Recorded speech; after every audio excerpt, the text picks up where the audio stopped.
The warehouse door swung open, and Dylan Cross saw what would destroy him. 17 women, chained, barely breathing, their eyes hollow, their bodies broken by men who saw them as cargo, not human beings. He raised his camera, one click, then another. That's when the footsteps came. Dylan turned. 3 men, guns drawn, no badges, no mercy. He ran. This is the story of a reporter who chased the truth into the darkest corners of the city and found a war no one else dared to fight. Stay with me until the end. Hit that like button. Drop a comment with your city name so I can see how far this story travels. The rain didn't stop in Greyport. It never did. It fell in sheets, relentless and cold, hammering the cracked pavement and turning the streets into rivers of filth. The city wore its weather like a second skin. Gray skies, gray buildings, gray people trudging through gray lives. Even the harbor looked bruised, its waters churning dark and oily beneath the skeletal cranes that clawed at the sky. Dylan Cross stood at the edge of the wharf, collar turned up against the downpour, watching a cargo ship disappear into the fog. His notebook was already soaked, ink bleeding across the pages, but he kept writing anyway. Notes, questions, names that didn't add up. He'd been chasing this story for 6 months. 6 months of dead ends, slammed doors, and sources who vanished before they could talk. 6 months of editors telling him to drop it, police telling him there was nothing there, and friends telling him he was losing his mind. But Dylan knew better, because the pattern was real. Young women, service workers, waitresses, hotel maids, bartenders, people on the margins, people no one noticed until they were gone. All of them had received the same offer: a better job, better pay, a way out of the grind. All of them had vanished within days. The police called them runaways. Case closed. Dylan called them victims. He flipped back through his notes, scanning the names he'd collected. 18 disappearances in the past year. 18 women who'd left behind debts, boyfriends, apartments still half furnished. 18 women who'd walked into the fog and never walked back out. And all of them had one thing in common. They'd been working near the port. Dylan's phone buzzed. He pulled it from his pocket, shielding the screen from the rain. Unknown number. He answered, "Cross." Silence. Then a voice. Female, young, terrified. "You're the reporter, right? The one asking about the missing girls?" Dylan's pulse quickened. "Yeah, that's me." "Who is this?" "I can't tell you my name," her voice cracked. "But I know what happened to them. I know where they went." "Where?" "There's a warehouse. Near the old cannery. They take them there. She stopped. Dylan heard voices in the background, shouting, a door slamming. "Hello? Are you still there? I have to go. I shouldn't have called. The line went dead. Dylan stared at the phone, rain streaming down his face. His hands were shaking. Not from the cold, from the adrenaline. This was it. This was the break he'd been waiting for. He pocketed the phone, grabbed his camera bag, and headed for his car. The old cannery sat at the edge of the industrial district, a rusted monument to Greyport's dying economy. Decades ago, it had processed thousands of tons of fish every day. Now it was just another corpse rotting by the water, its windows shattered, its walls covered in graffiti. But the warehouse next to it was different. Newer, cleaner, surrounded by a chain-link fence topped with razor wire. Security cameras mounted at every corner. No signage, no markings. Just a blank concrete box sitting in the middle of nowhere. Dylan parked 3 blocks away and approached on foot, keeping to the shadows. The rain was still falling, harder now, turning the gravel lot into a lake of mud. He could hear the ocean roaring in the distance, waves slamming against the breakwater like fists. He crouched behind a dumpster, pulling his camera from the bag. Long lens, high ISO. He adjusted the settings, zoomed in, and started shooting. The warehouse was quiet. No lights, no movement, just the hum of a generator somewhere inside. Then a door opened. 2 men stepped out, both wearing black jackets and baseball caps. One of them lit a cigarette, the orange glow briefly illuminating his face. Dylan zoomed in, snapping photos rapid fire. The second man pulled out a phone, said something Dylan couldn't hear, then gestured toward the far end of the lot. A van appeared, white. No windows. No plates. Dylan's stomach tightened. The van pulled up to the loading dock. The rear doors opened. The 2 men climbed inside. And then they started dragging women out.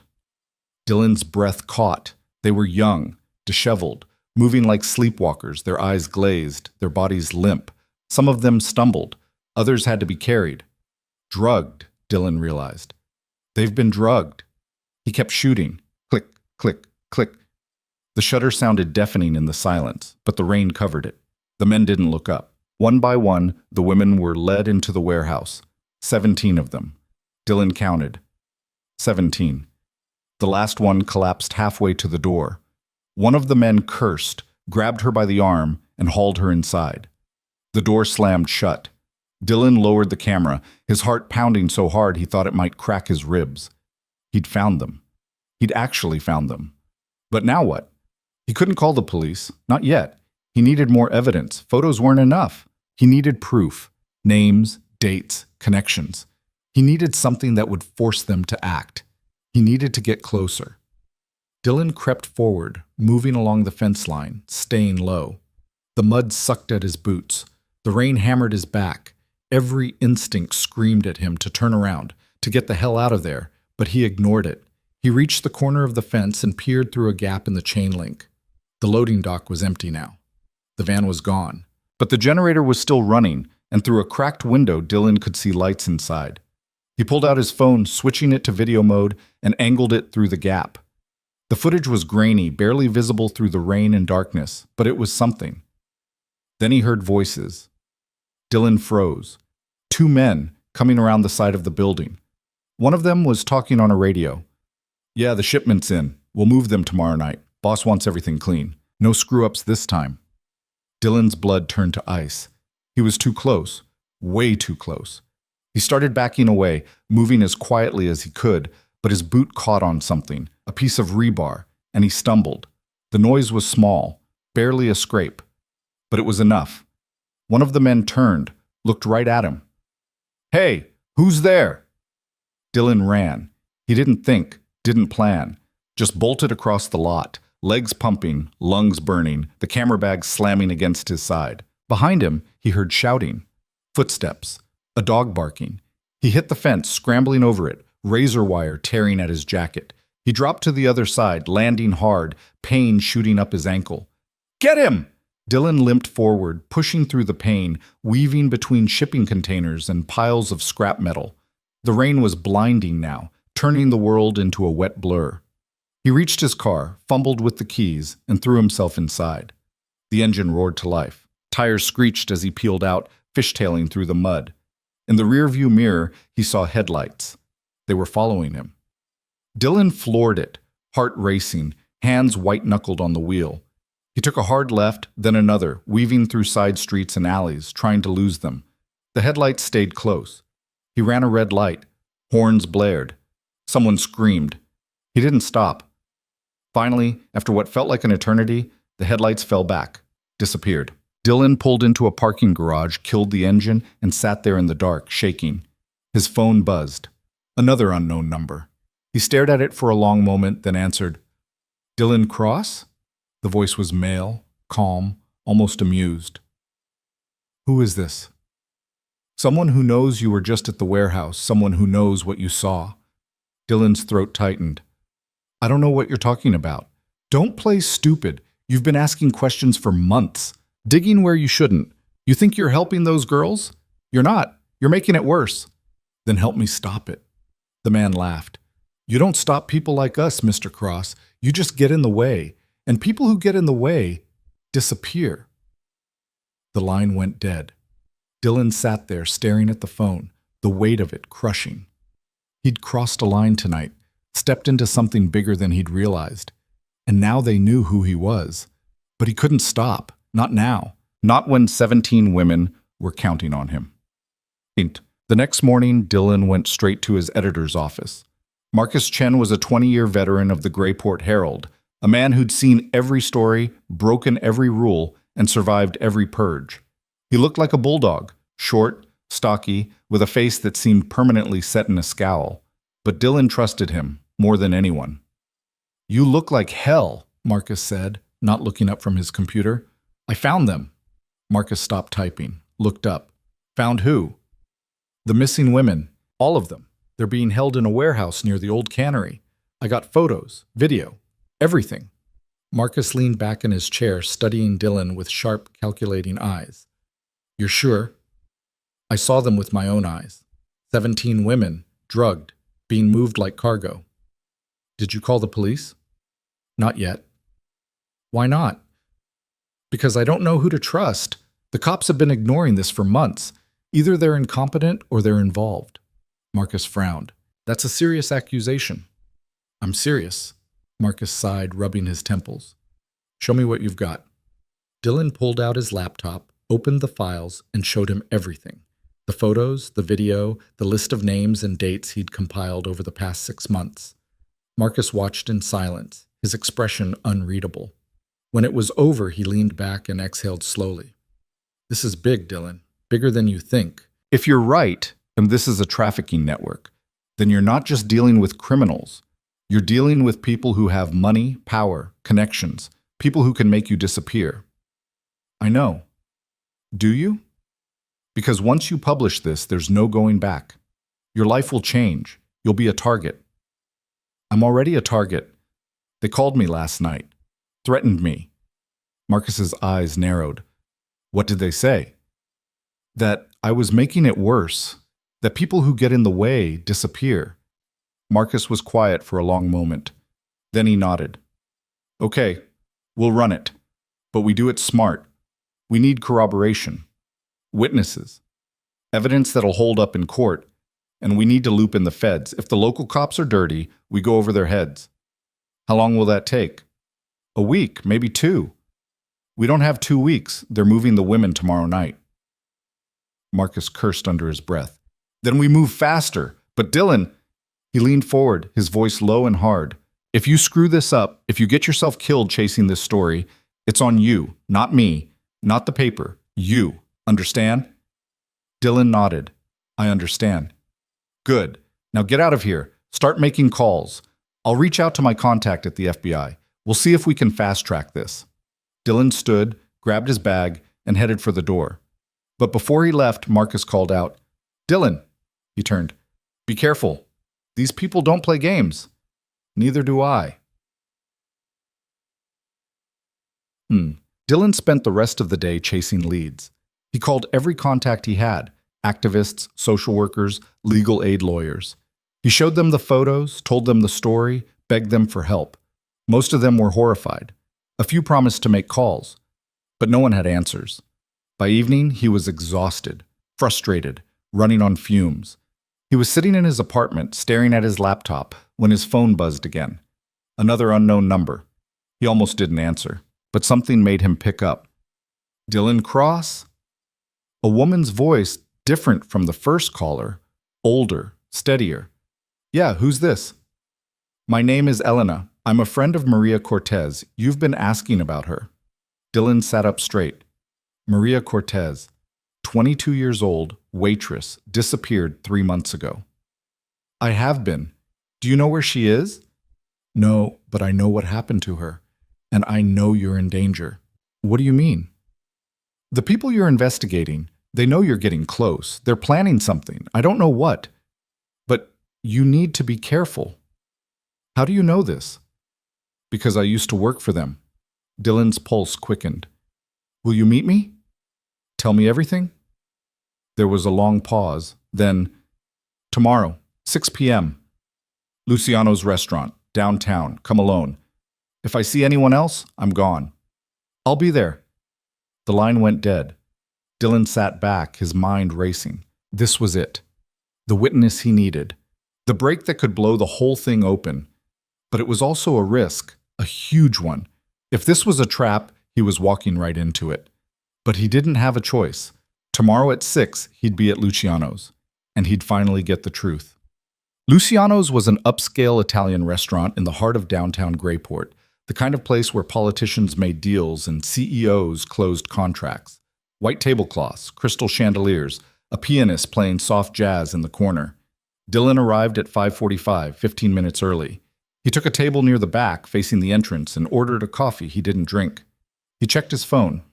No messages. He checked the time. 5:52. His leg bounced under the table. His palms were sweating. At 5:58, the door opened. A woman walked in, mid-40s, dark hair pulled back, wearing a long coat and sunglasses despite the dim lighting. She scanned the room, saw Dylan, hesitated. Then she walked over. "Dylan Cross? Elena?" She nodded, slipping into the seat across from him. She didn't take off her sunglasses. "Thank you for meeting me," Dylan said. "I almost didn't come." "Why did you?" "Because Maria was my friend. And because what they're doing, it has to stop." Dylan leaned forward. "Tell me everything." Elena glanced around the restaurant, her shoulders tight with tension. Then she began. "I worked for them for 2 years. Not by choice. They recruited me the same way they recruit everyone, with promises. A good job, good money, a way out of poverty. I believed them. I was desperate." "What did they make you do?" "At first, just cleaning, cooking, keeping the girls comfortable. I didn't know what was really happening. I thought it was a boarding house, a safe place. But then I started noticing things.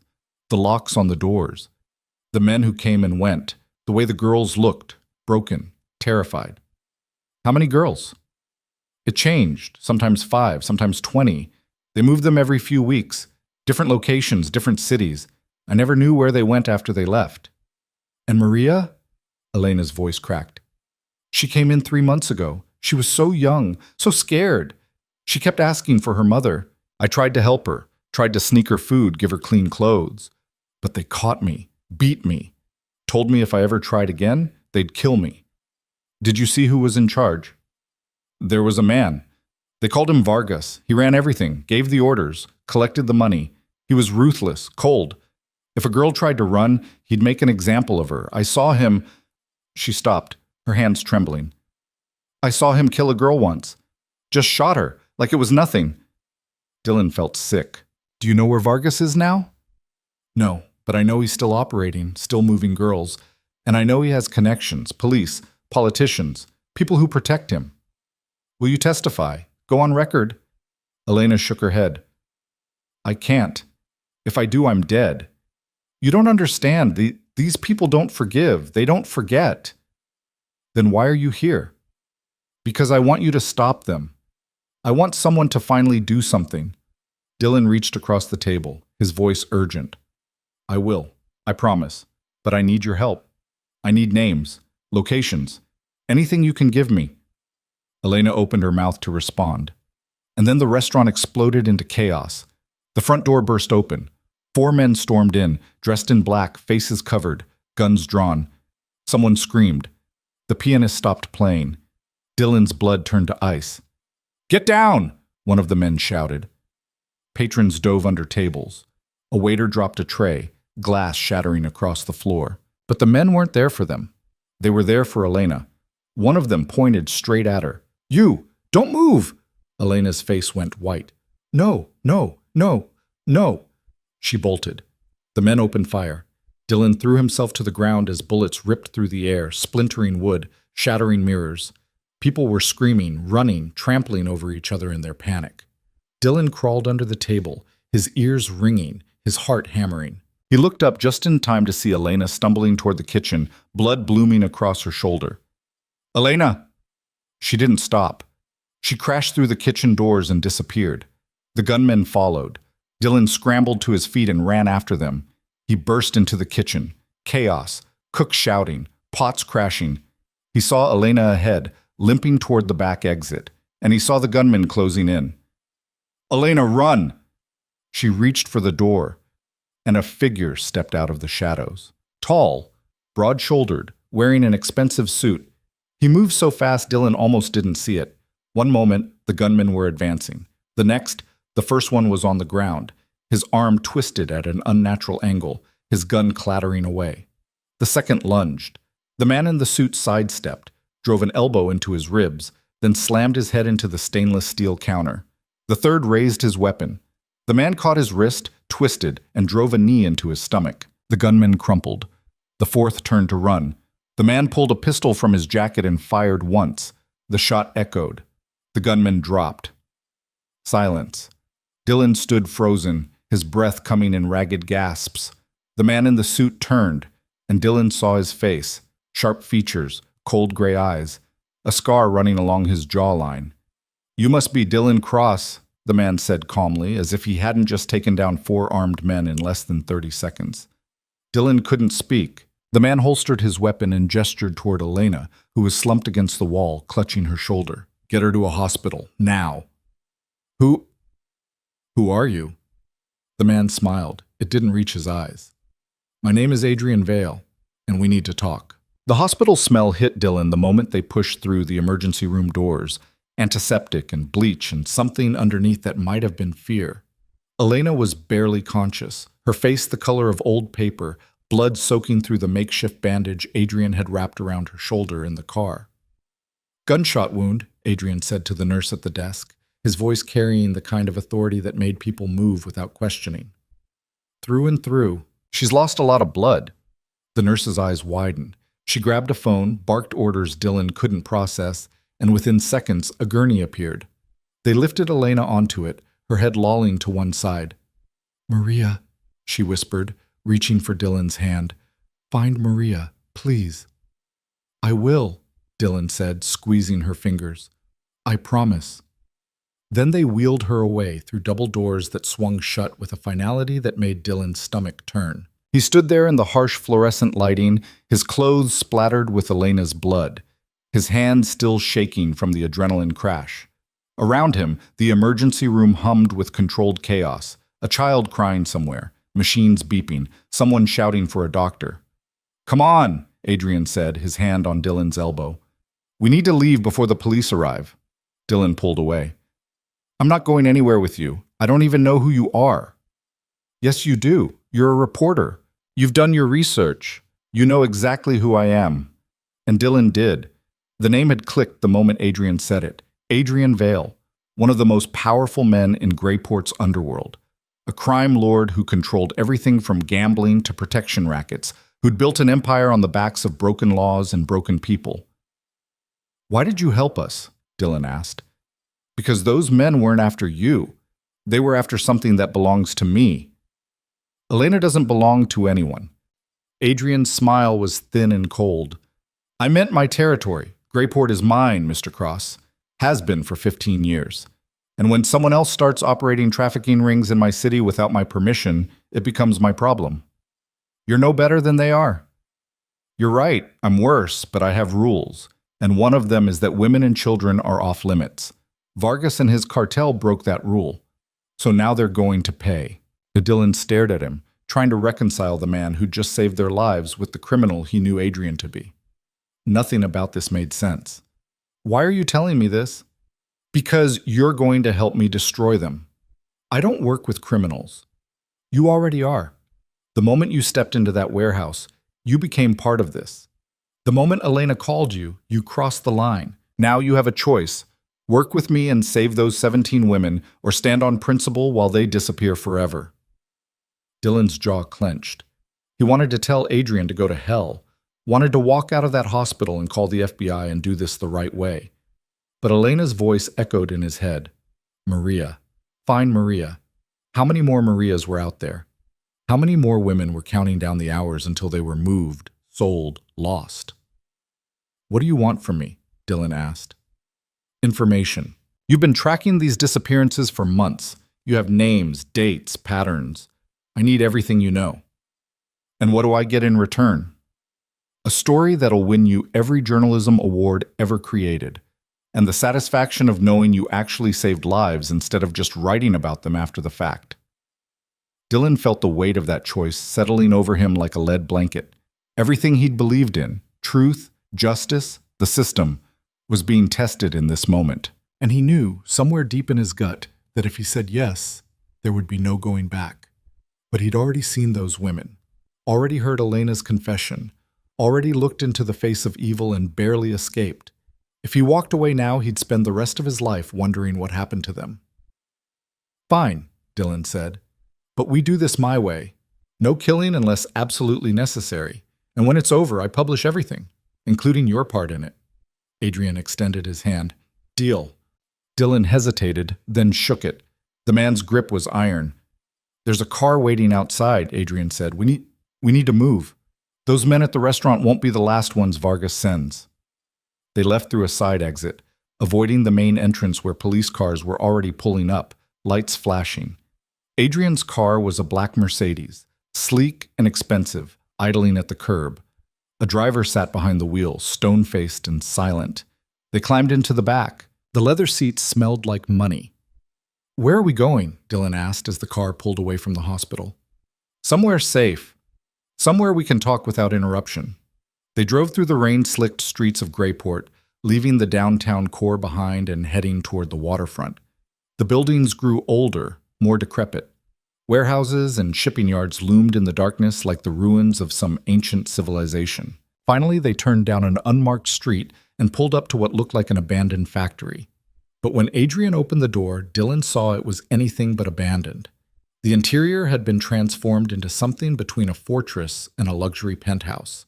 Exposed brick walls, high ceilings with industrial lighting, leather furniture arranged around a massive oak desk.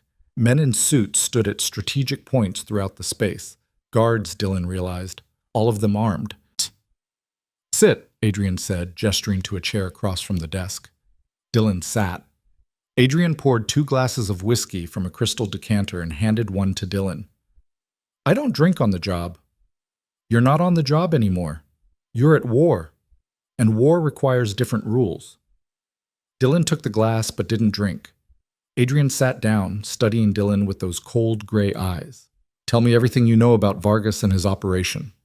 Dylan pulled out his phone, opened his notes, and began. He told Adrian about the pattern of disappearances, the women who'd all received job offers, the surveillance gaps around the times they'd vanished.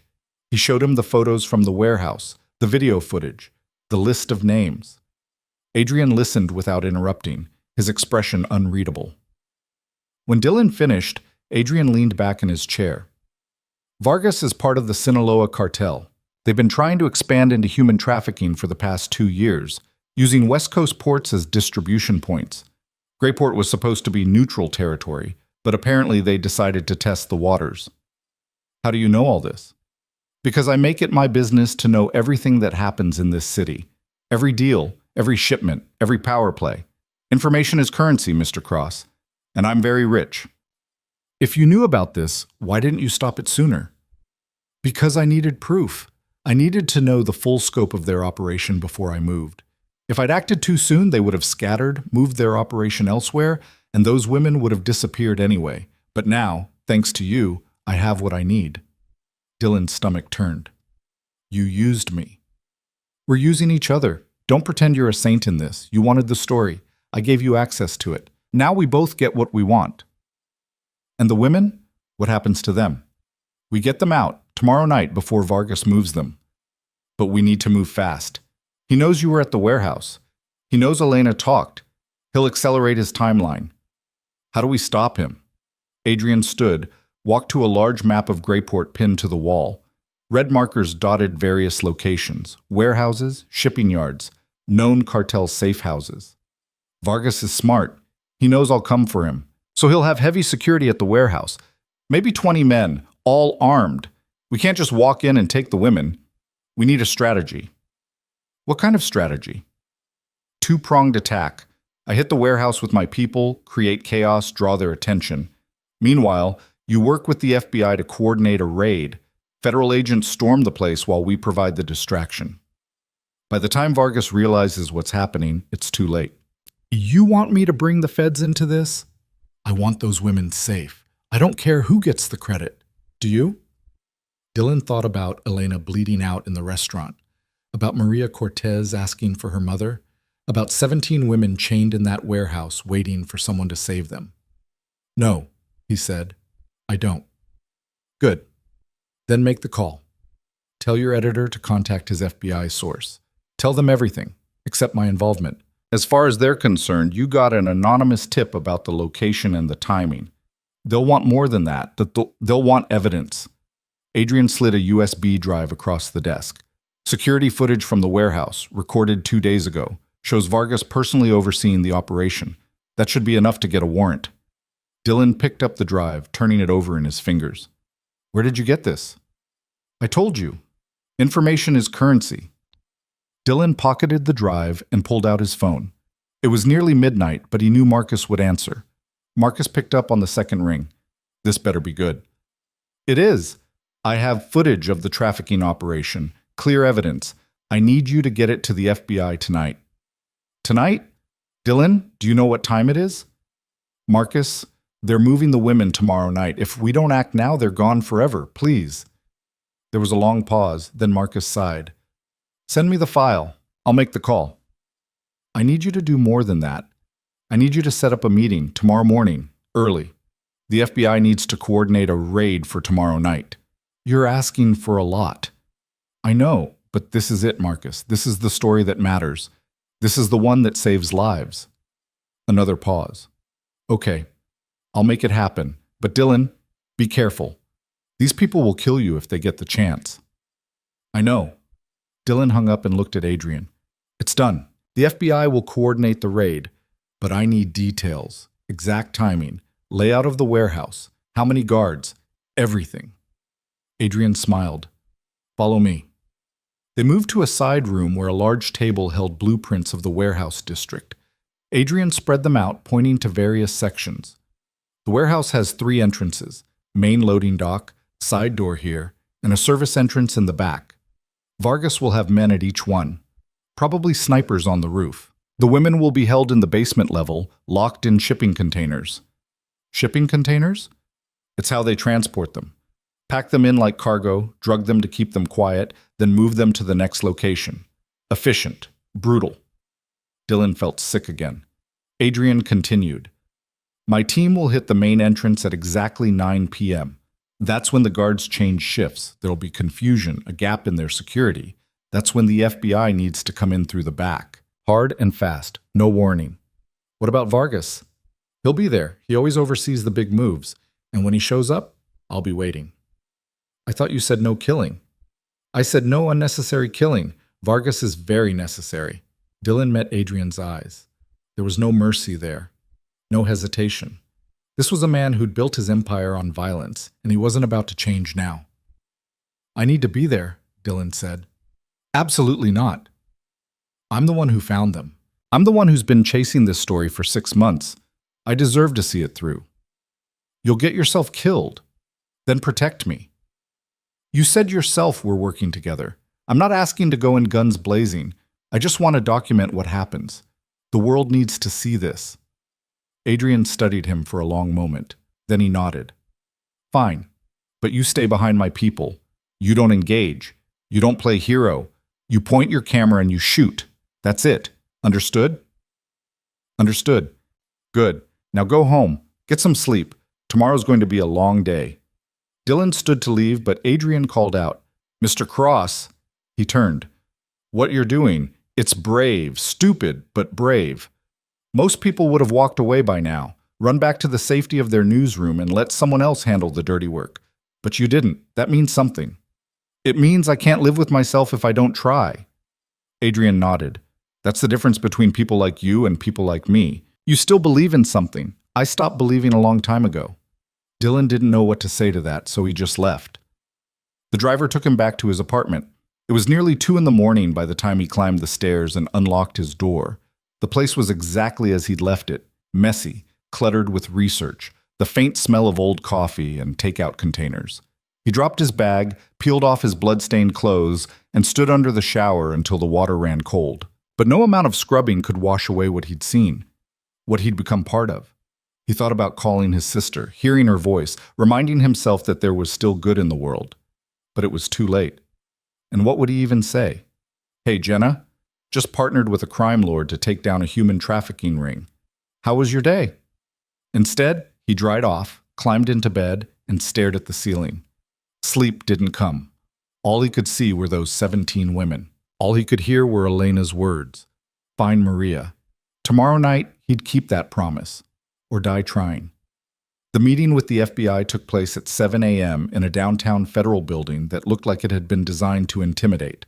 All concrete and glass, no warmth, no humanity. Just cold bureaucratic efficiency. Dylan met Marcus in the lobby. His editor looked like he hadn't slept either. His eyes bloodshot, his tie loosened. They're waiting upstairs. Marcus said. "And they're not happy about being dragged out of bed at 5 in the morning. They'll get over it when they see what we have." They took the elevator to the 8th floor and were escorted into a conference room. 3 agents sat around a table, 2 men and a woman. The woman stood as they entered. "Mr. Cross, I'm Special Agent Sarah Chen. This is Agent Rivera and Agent DeMarco. We understand you have information about a trafficking operation." Dylan shook her hand. She had a firm grip and sharp eyes that missed nothing. "I do. And I have evidence." He connected his laptop to the projector and pulled up the security footage from Adrian's USB drive. The agents watched in silence as the video played. Vargas supervising the unloading of the van, the women being dragged into the warehouse, the cold efficiency of it all. When it ended, Agent Chen sat back. "Where did you get this?" "An anonymous source." "We'll need more than that." "I'm a journalist. I protect my sources. But I can give you everything else, the location, the timeline, the number of victims. They're moving the women tonight at 9 p.m. If you don't act now, they'll disappear." Agent Rivera leaned forward. "You're asking us to mobilize a raid based on footage from an unknown source and the word of a reporter who's been, investigating this on his own for 6 months? No offense, but that's not how this works." "Then how does it work?" Dylan's voice was harder than he intended. "You wait until you have every piece of paperwork filed, every regulation followed, while 17 women get sold into slavery?" "We follow protocol," Rivera shot back. "We build cases that hold up in court. We don't go off half-cocked because a journalist has a hunch." "It's not a hunch. It's evidence. Right there on that screen." Agent Chen held up a hand. "Gentlemen, let's all take a breath." She turned to Dylan.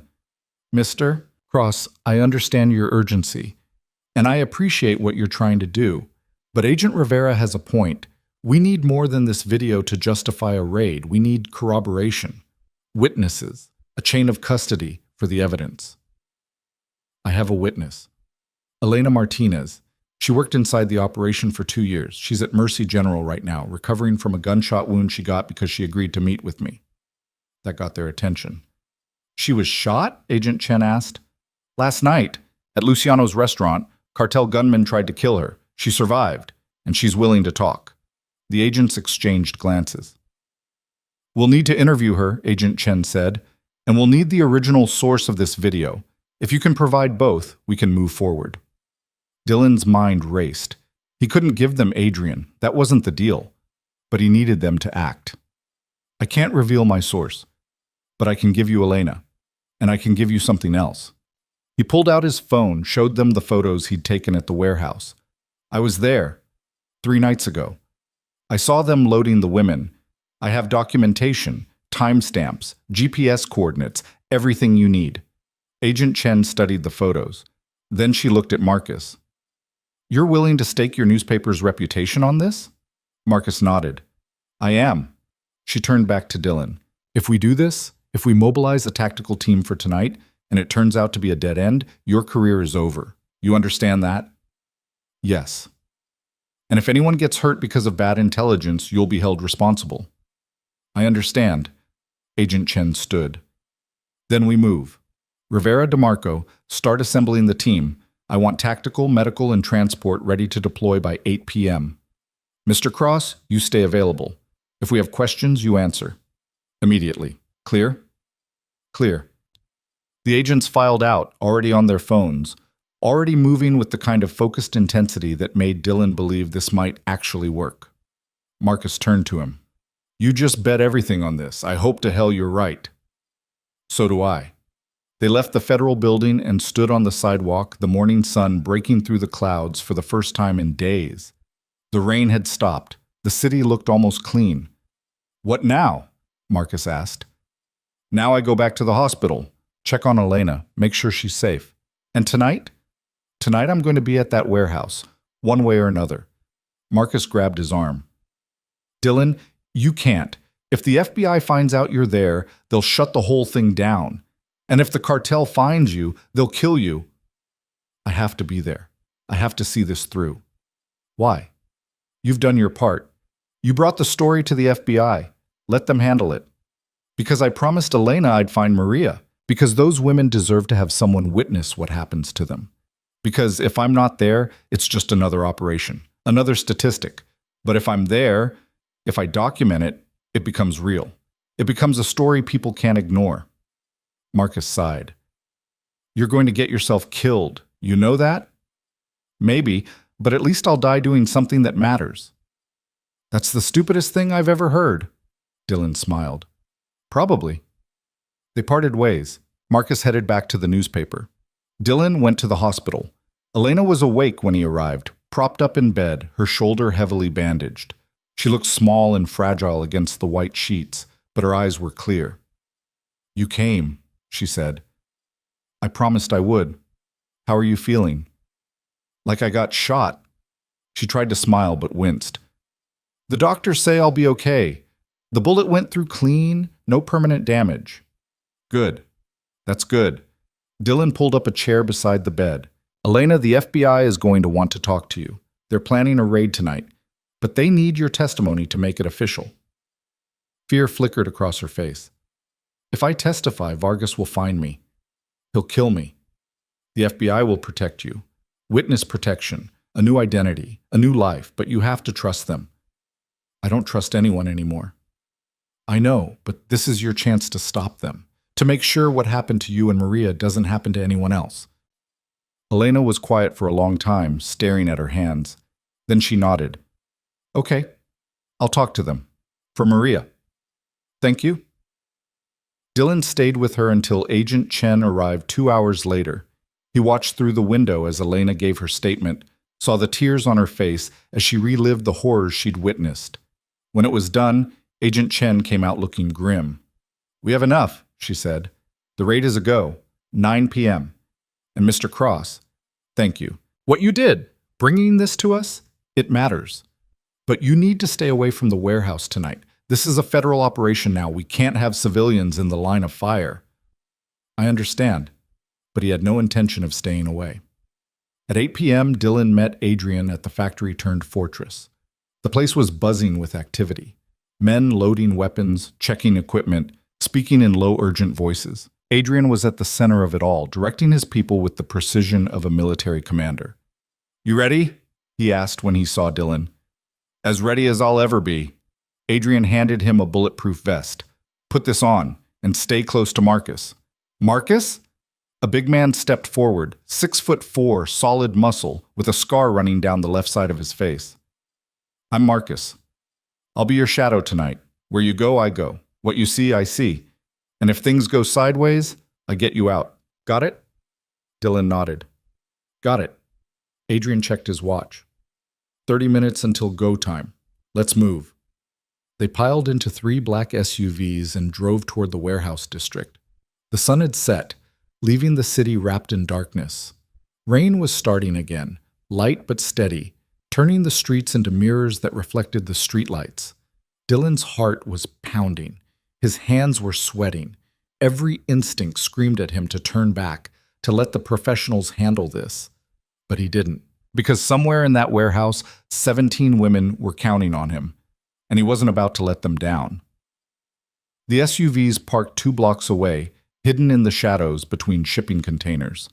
Adrian's team moved out silently, spreading into position. Marcus stayed at Dylan's side, one hand on his shoulder. Remember, Marcus whispered, you're here to observe, not to fight.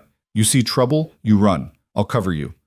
Dylan nodded, his throat too tight to speak. He pulled out his camera, adjusted the settings for low light, and started shooting.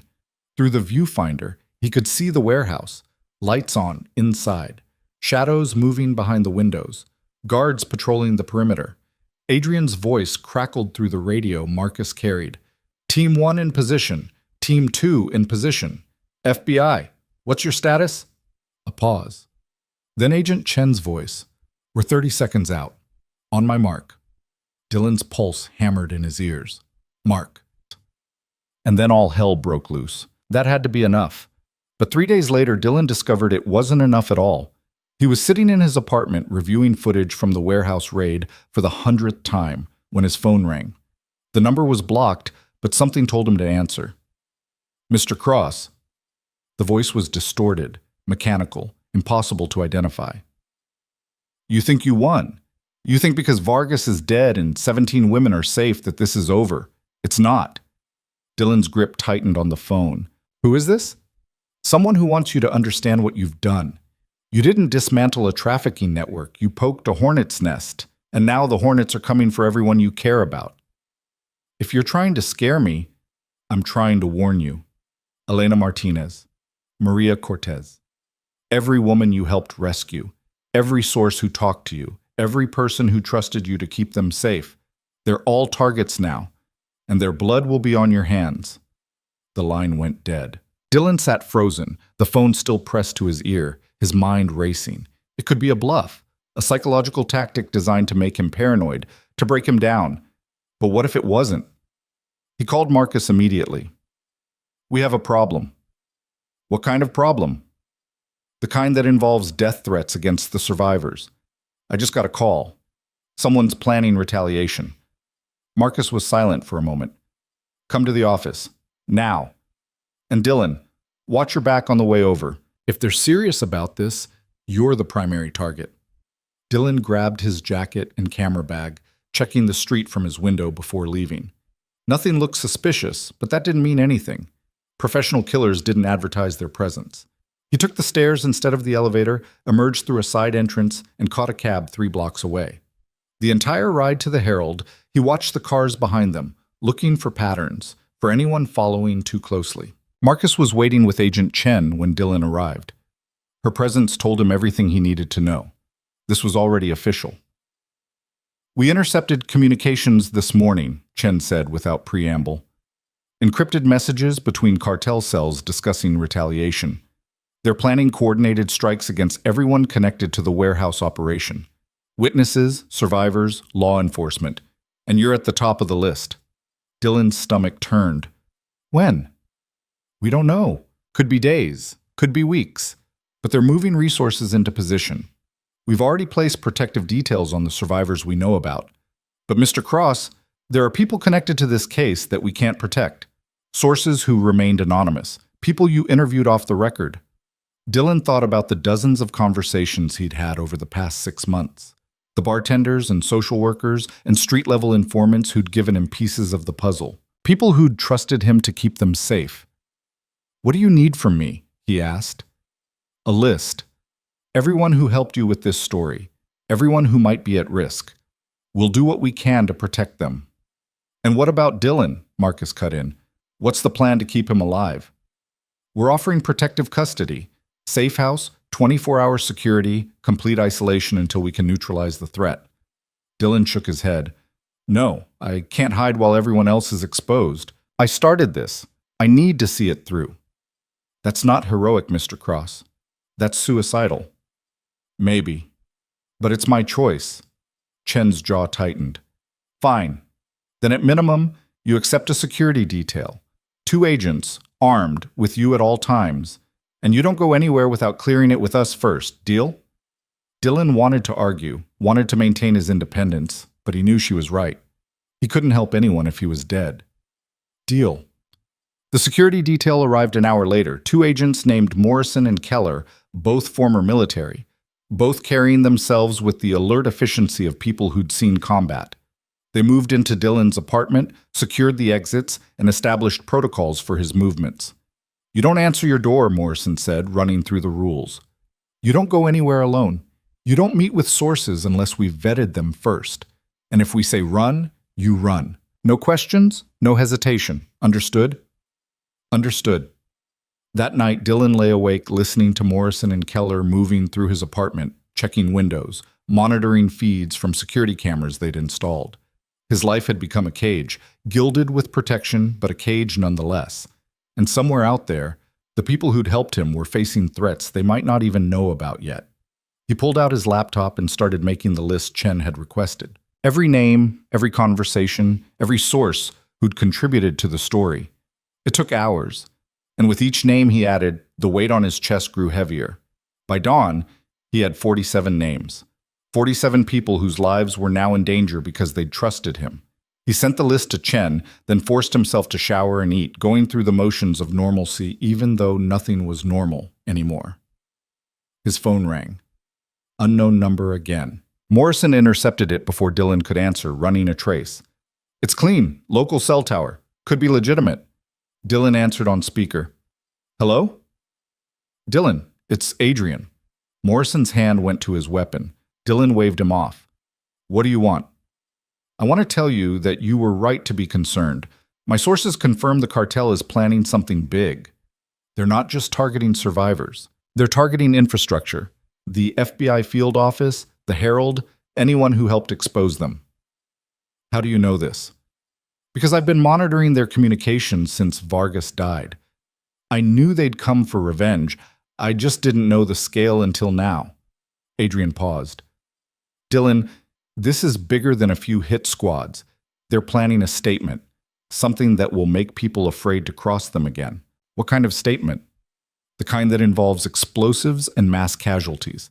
They want to send a message that anyone who fights them will lose everything. Dylan felt cold dread spreading through his veins. When?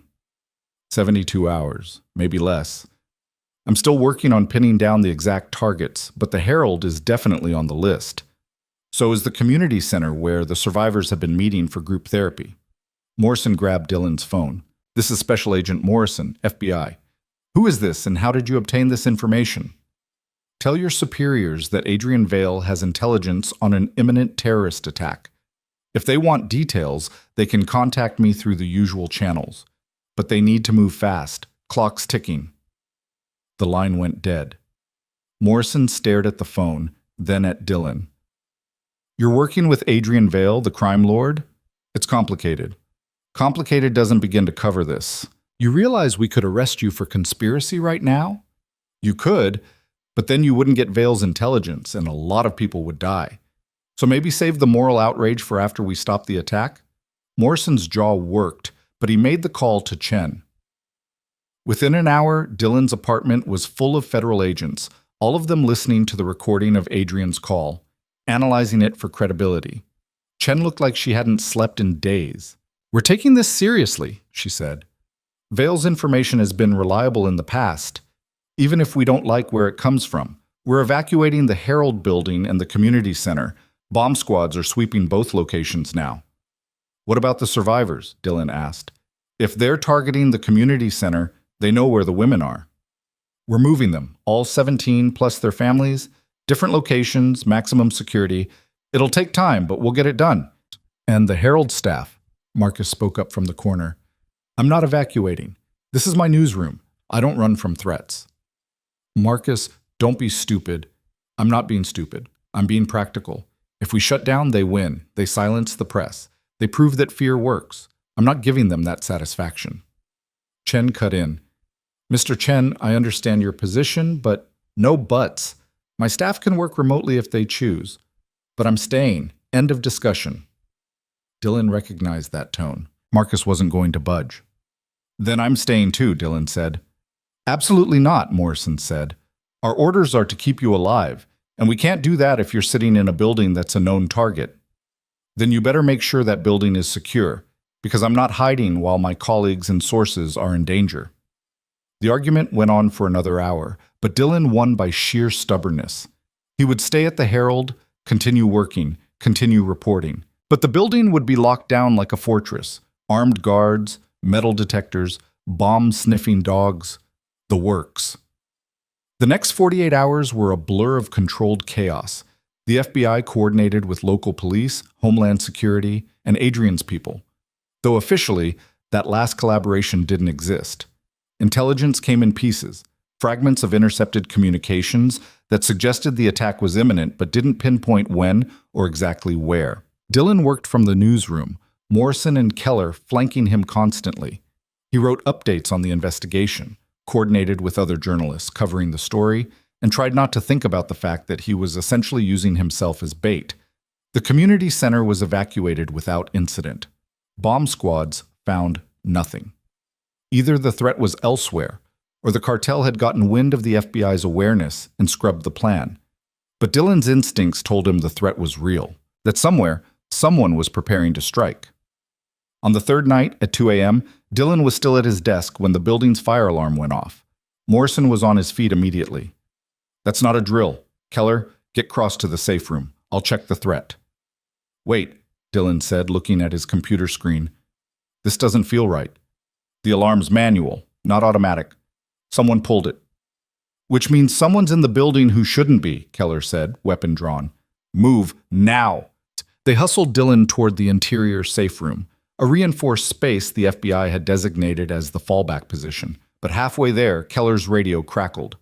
All units, we have multiple hostiles entering through the loading dock, armed and moving toward the newsroom. This is not a drill. Gunfire erupted somewhere below them. Keller grabbed Dylan and shoved him into the safe room, a converted storage space with reinforced walls and a single entrance. Stay here. Don't come out until we give the all clear. What about Morrison? What about Marcus? We'll handle it. Lock the door behind us. Then they were gone, and Dylan was alone in the dark, listening to the sounds of combat echoing through the building. He pulled out his phone. No signal. The safe room was designed to block communications for security. He was cut off, blind to what was happening outside. Minutes crawled by. The gunfire intensified, then stopped. Silence fell, heavy and ominous. Dylan pressed his ear to the door, trying to hear anything that would tell him what was happening. Then someone knocked. Mr. Cross, it's Agent Morrison. Threat neutralized. You can come out. Dylan's hand was on the lock when something stopped him. Morrison's voice was off, too flat, too careful. What's the safe word? Dylan called through the door. Silence. Then, there is no safe word. Open the door, Cross. Dylan backed away from the door, his heart hammering. That wasn't Morrison. I know you're in there, the voice continued, and I know you're smart enough to realize you can't stay in there forever. But here's what you don't know. We have your editor, Marcus Chen, and in about 30 seconds, I'm going to start cutting pieces off of him unless you open this door. Dylan heard Marcus scream. The sound was muffled but unmistakable, pain and terror and desperation. Stop, Dylan shouted. Stop, I'm opening it. His hand was on the lock when the door exploded inward. But it wasn't an explosion. It was Adrian Vale, kicking the door off its hinges with the force of a battering ram. Behind him stood Marcus and 3 of Adrian's men, all armed, all moving with military precision. Move, Adrian barked, grabbing Dylan by the arm. Morrison and Keller are down. The building's compromised. We're getting you out. What about? The FBI is 2 minutes out. We don't have 2 minutes. Come on. They ran through corridors filled with smoke and chaos. Bodies lay on the floor, cartel soldiers, Adrian's men, 1 FBI agent Dylan didn't recognize.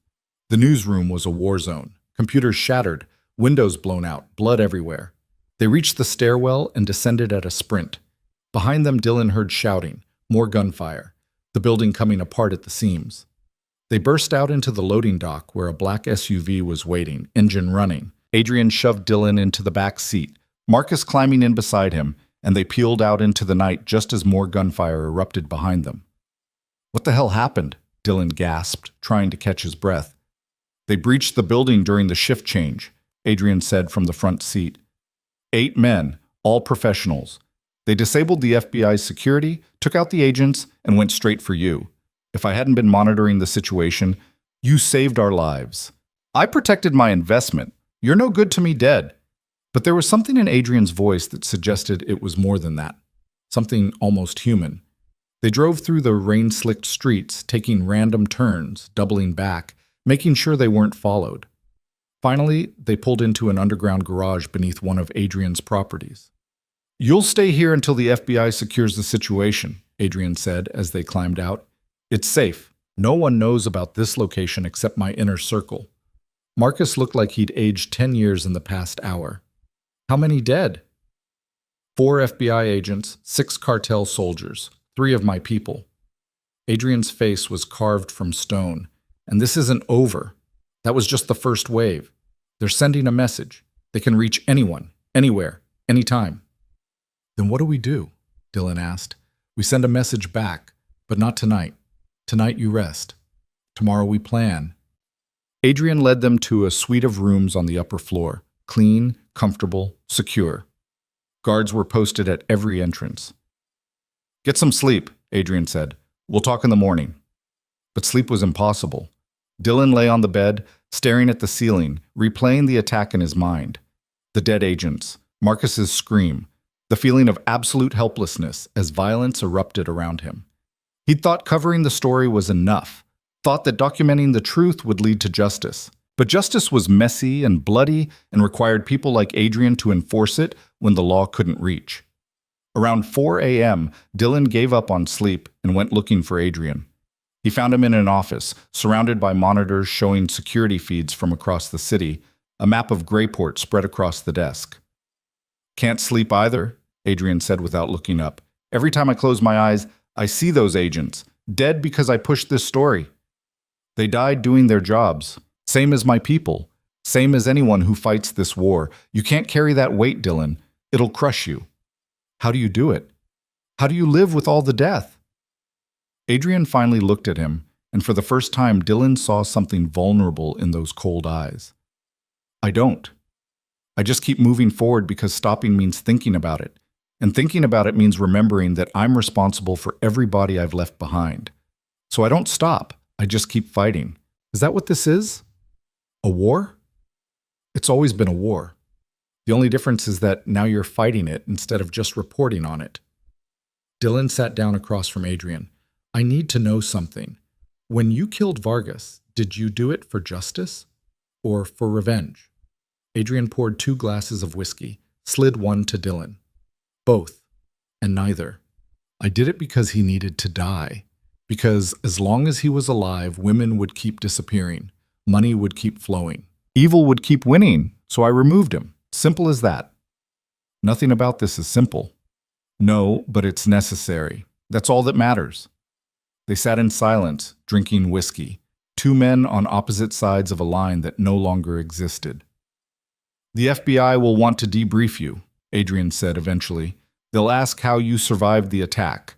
What you tell them is up to you.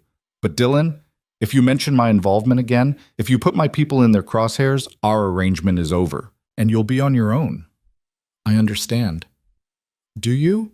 Because I'm not sure you fully grasp what you've gotten yourself into. You're not a reporter anymore. You're a combatant. You've taken sides. And once you take sides in a war like this, there's no neutral ground to retreat to." Dylan thought about that, about the choices he'd made, the lines he'd crossed, the person he was becoming. "I know," he said quietly, "and I'm okay with that." Adrian studied him for a long moment, then nodded. "Good, because tomorrow we're going to finish this. The cartel thinks they can terrorize us into submission. We're going to show them they're wrong." "What's the plan?" "The plan is to hit them so hard they never come back to Grayport, to make an example so brutal that no one else even thinks about trying what they tried. But I can't do it alone. I need the FBI's resources, I need their intelligence, and I need you to be the bridge between my world and theirs." "Well, you want me to convince the FBI to work with you officially?"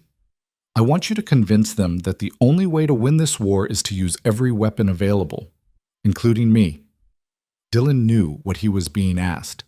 To fully commit to this alliance, to become the thing he'd spent his career exposing, someone who operated in the gray spaces between law and criminality.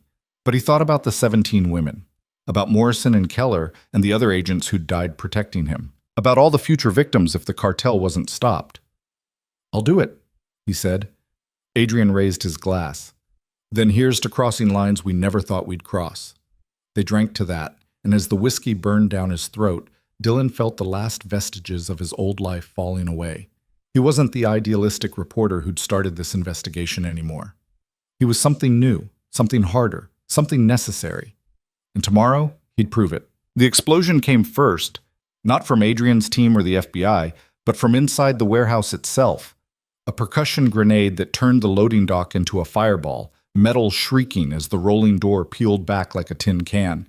The shockwave hit Dylan even from 2 blocks away, a pressure wave that made his teeth rattle and his camera shake in his hands. "What the hell was that?" Marcus growled, pulling Dylan down behind a concrete barrier. Adrian's voice cut through the radio, sharp and furious. "That wasn't us. Someone tipped them off. They're destroying evidence." Through the smoke and chaos, Dylan could see figures pouring out of the warehouse. Not Vargas's men fleeing, but reinforcements arriving. 2 more vans screeched into the lot, and armed men spilled out like ants from a disturbed nest. 20 became 30. 30 became 40. FBI, we have a situation, Adrian barked into the radio. They knew we were coming. We're outnumbered 3-1. Agent Chen's response crackled back. Hold your position. We're moving in now. But Dylan could already hear the gunfire starting, sharp cracks that echoed across the industrial wasteland, muzzle flashes lighting up the darkness like lightning. Adrian's team had engaged at the main entrance, and the cartel was firing back with everything they had. We need to get you out of here, Marcus said, already pulling Dylan backward. No. Dylan shook him off, raising his camera. I need to document this. You'll document your own death if you stay. Then you better make sure I don't die. Marcus cursed but didn't argue further. He pulled his weapon, a compact submachine gun that looked military grade, and positioned himself between Dylan and the warehouse. Stay behind me. Move when I move. Stop when I stop. You get hit, that's on you. Dylan nodded and started shooting photographs. The scene was pure chaos. Adrian's men advancing under covering fire, cartel soldiers taking positions behind shipping crates and vehicles, tracers cutting through the rain like neon threads. The FBI tactical team was breaching the back entrance, their black-clad forms barely visible as they disappeared into the building. And somewhere inside, 17 women were trapped in the crossfire. Dylan's radio crackled. It was Adrian, his voice strained. Cross, can you see the south side of the building from your position? Dylan zoomed in with his camera. The south wall had a row of high windows, most of them dark. But in one, he could see movement, shadows against a flickering light. I see something, movement in the windows. That's where they're holding the women. The FBI needs to get there before Vargas does. If he thinks he's losing, he'll execute them all rather than let them be rescued. Dylan's blood went cold. You think he'd actually? I know he would. I've seen him do it before. Chen, did you copy that? Copied, Agent Chen responded. Redirecting Team 2 to the south corridor. ETA 2 minutes. 2 minutes. Dylan watched the seconds tick by on his camera's display. Each one felt like an hour. The gunfire was intensifying now, bullets ricocheting off metal, glass shattering, someone screaming in pain.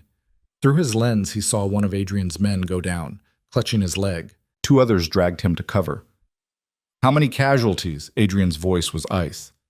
3 wounded, none critical, came the response. But we can't hold this position much longer. They're flanking us on the east side. Fall back to secondary positions. Let the FBI take point. Our job is containment, not assault. Dylan kept shooting, his shutter clicking rapid fire. Every image told a story. The intensity on the faces of Adrian's men, the desperation of the cartel's soldiers, the federal agents moving with tactical precision through the smoke and rain. This was war playing out in real time, and he was documenting every second of it. Then he saw Vargas. The man emerged from a side door surrounded by 4 bodyguards. Even from a distance, Dylan could see he was different from the others. Taller, better dressed, moving with the confidence of someone who'd never lost a fight. He was shouting orders, gesturing sharply, and men responded immediately. Adrian, I have eyes on Vargas. South entrance, 4 guards. Stay on him, I'm coming around. Dylan tracked Vargas through his lens as the crime lord moved toward a black Escalade parked near the fence line. He was leaving, abandoning his operation, his men, everything, and Dylan knew with absolute certainty that if Vargas escaped, this would never end. He'd set up shop somewhere else, traffic more women, destroy more lives. Marcus must have sensed what Dylan was thinking because he grabbed his arm. Don't even consider it. He's getting away. Not our problem. Let Adrian handle it. But Adrian was pinned down at the main entrance, exchanging fire with a machine gun nest that had them trapped behind a cargo container. There was no way he'd reach Vargas in time. Dylan made a decision he knew was stupid even as he made it. He ran. Cross, get back here, Marcus shouted, but Dylan was already moving, staying low, using the shipping containers and abandoned vehicles as cover. His camera bag slammed against his hip with each step. Rain pelted his face. His lungs burned. Vargas was almost to the Escalade. His guards were scanning the perimeter, weapons ready. Dylan needed something, anything, to slow them down. He grabbed a piece of rebar from the ground and hurled it at the Escalade. It clanged off the hood, setting off the alarm. The blaring horn made everyone freeze for a split second. That's when Marcus caught up to him. tackling Dylan behind a concrete pillar just as Vargas's guards opened fire. Bullets chewed into the concrete, spraying fragments. "Are you insane?" Marcus roared in his ear. "Probably. You just compromised our position for a piece of rebar? I had to do something. You had to survive. That's what you had to do." But Dylan's desperate move had consequences he couldn't have predicted. The gunfire drew the attention of the FBI team that had just breached the south entrance. Agent Rivera came around the corner with 4 tactical officers, and suddenly Vargas's guards were caught in a crossfire. "Federal agents! Drop your weapons!" The guards hesitated. Vargas didn't. He dove into the Escalade as his driver floored it, tires screaming as the vehicle fishtailed through the mud. 2 of the guards tried to follow, but Rivera's team cut them down. The other 2 dropped their weapons and hit the ground. The Escalade was heading straight for the fence. It smashed through the chain link like it was paper, metal screeching, and roared out into the street. Dylan watched it disappear around a corner, taillights vanishing into the rain. "Suspect is mobile," Rivera reported into his radio. "Black Escalade heading east on Harbor Road, requesting pursuit units." "Negative," Agent Chen's voice came back. "All units maintain position. The women are our priority. We'll get Vargas later." Rivera cursed but didn't argue. He turned to Dylan and Marcus. "What the hell are you 2 doing here? This is a federal operation." "Documenting," Dylan said, raising his camera. "First Amendment." "First Amendment doesn't apply when you're in the middle of a tactical raid. Get out of here before I arrest you both for obstruction." Marcus hauled Dylan to his feet. "Come on, we're leaving." But as they turned to go, they heard it, screaming from inside the warehouse. Not the screams of combat, but something worse. Terror. Desperation. Women's voices crying for help. Dylan's heart stopped. "The women," he said. Rivera was already moving, his team stacking up at the entrance. "Chen, what's your status inside?" "We've reached the holding area. You need to see this."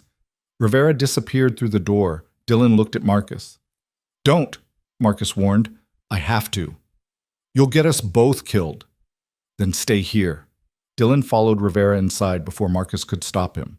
The bodyguard cursed creatively but came after him, weapon raised, scanning for threats. The interior of the warehouse was a maze of corridors and storage rooms, lit by emergency lighting that cast everything in sickly yellow. The air smelled like rust and fear, and something chemical Dylan couldn't identify. Blood smeared the walls in places. Bullet holes pocked the concrete. They followed the sound of voices deeper into the building, down a metal staircase that led to a basement level. The temperature dropped. The walls were sweating moisture. And then Dylan saw them. Shipping containers. 6 of them, arranged in 2 rows. The doors were open, and federal agents were helping women out, some walking, some being carried, all of them in various states of trauma. They were filthy, malnourished, their eyes hollow with shock. Some were crying. Others just stared into nothing. Agent Chen was kneeling beside a young woman who couldn't have been more than 20. "You're safe now. We're going to get you to a hospital. You're safe." The woman didn't respond, just kept rocking back and forth, her arms wrapped around herself. Dylan raised his camera with trembling hands and started shooting. He knew these images would haunt him forever. The vacant stares, the bruises, the absolute destruction of human dignity. But the world needed to see this, needed to understand what trafficking really meant. 17 confirmed, one of the agents reported. All alive. Multiple injuries, signs of prolonged captivity and abuse, calling for medical transport now. Dylan scanned the faces, looking for one in particular, and then he found her. Maria Cortez. She was sitting against the wall of one of the containers, her knees pulled to her chest, her dark hair matted and dirty. When Dylan approached, she flinched. "Maria?" he said softly. "My name is Dylan. I'm a friend of Elena's." At Elena's name, something flickered in Maria's eyes. Recognition. Hope. "Elena?" Her voice was barely a whisper. "Is she alive?" "She's alive. She's safe, and she asked me to find you." Maria started to cry, deep, wrenching sobs that shook her whole body. Dylan wanted to comfort her, to tell her everything would be okay, but he knew that was a lie.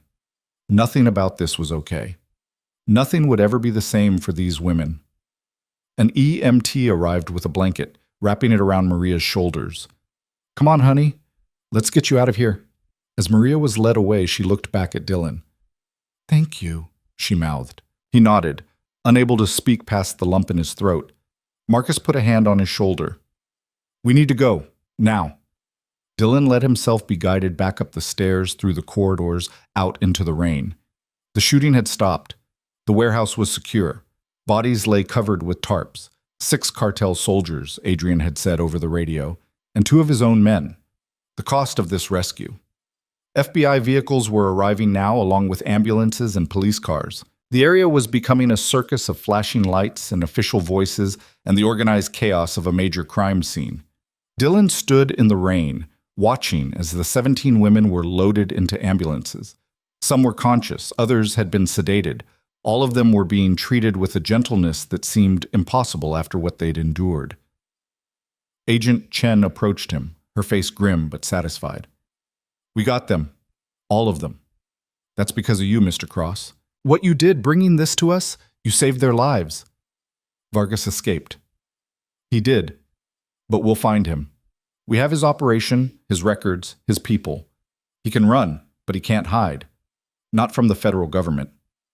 What about Adrian Vale? Chen's expression hardened. What about him? He was here. Him and his men. They're the reason you had time to breach the building. I don't know what you're talking about. As far as my reporter will show, we received an anonymous tip, conducted surveillance, and executed a raid. No mention of any criminal organizations assisting us. You're giving him a pass? I'm doing my job, which is saving lives and putting traffickers in prison.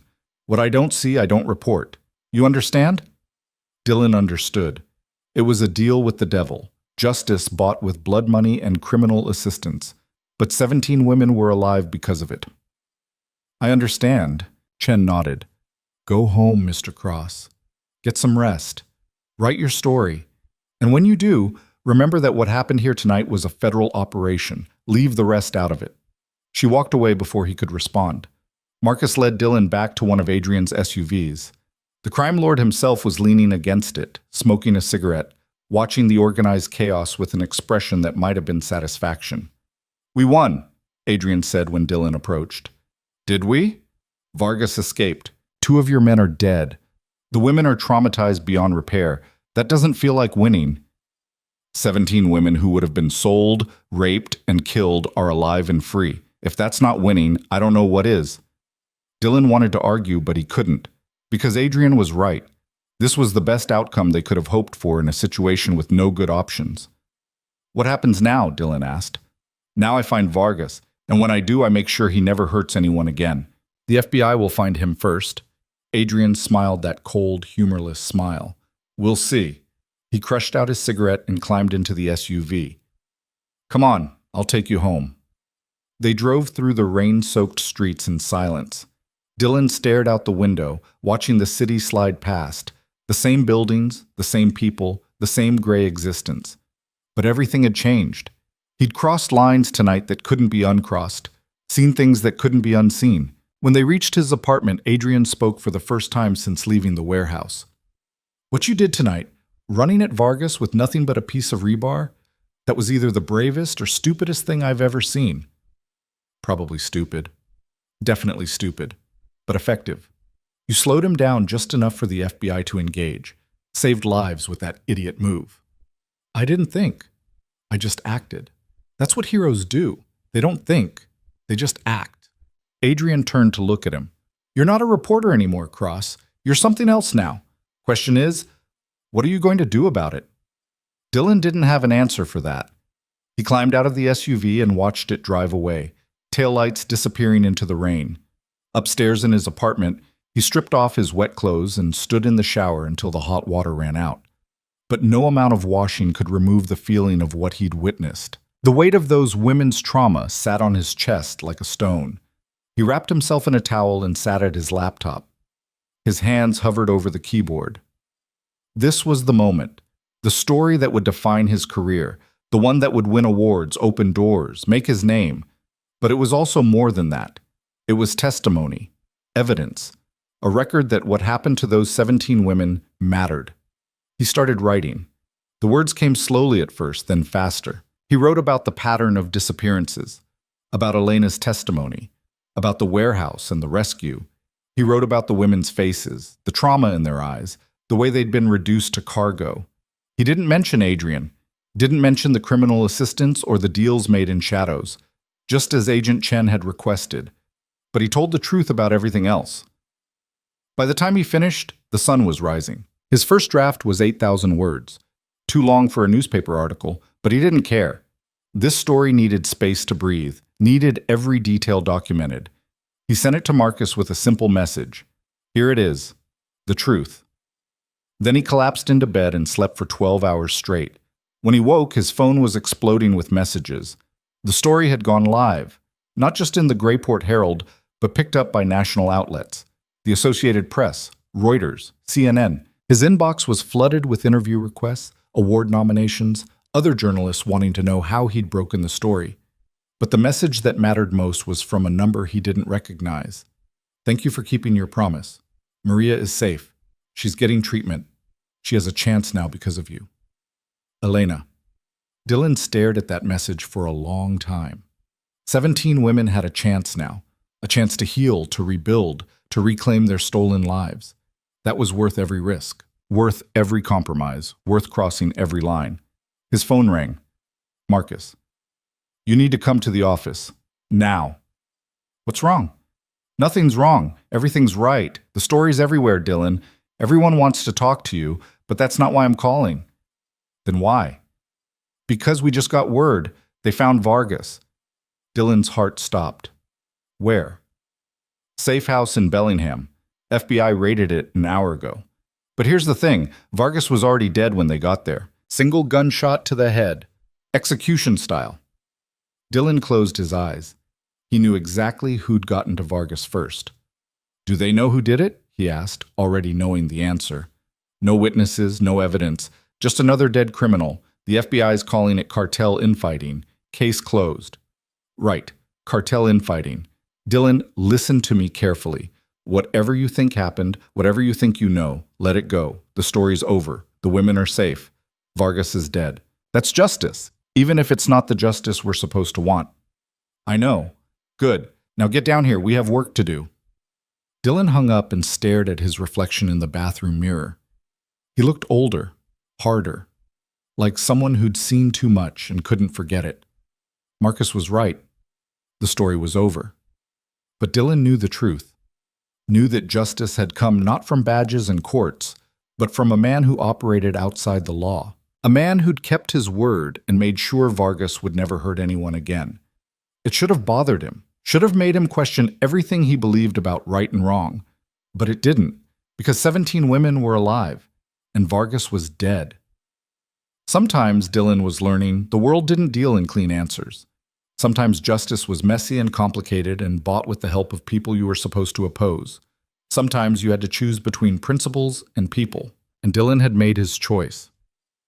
He got dressed, grabbed his laptop, and headed for the door. There was still work to do, follow-up stories, interviews with the survivors, investigations into the wider trafficking network. But as he walked out into the gray morning, he felt something he hadn't felt in months. Hope.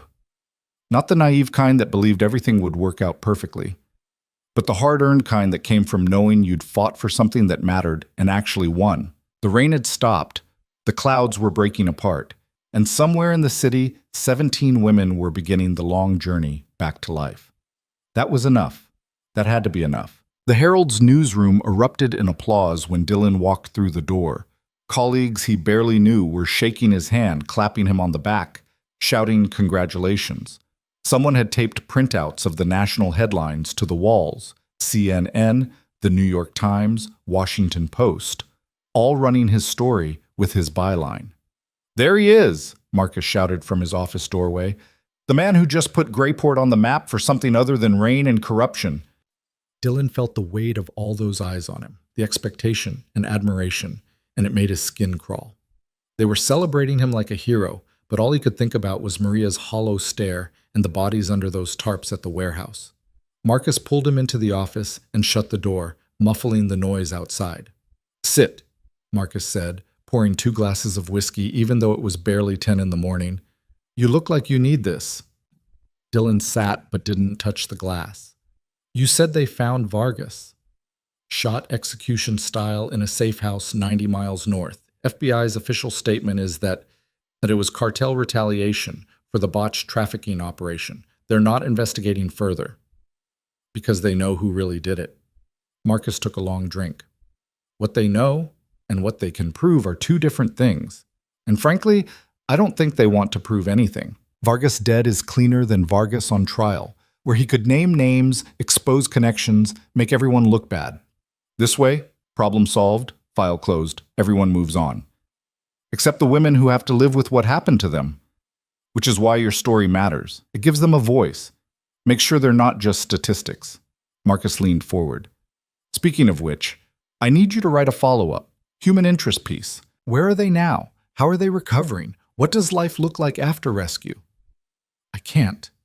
What do you mean you can't? I mean, I can't exploit their trauma for a follow-up story.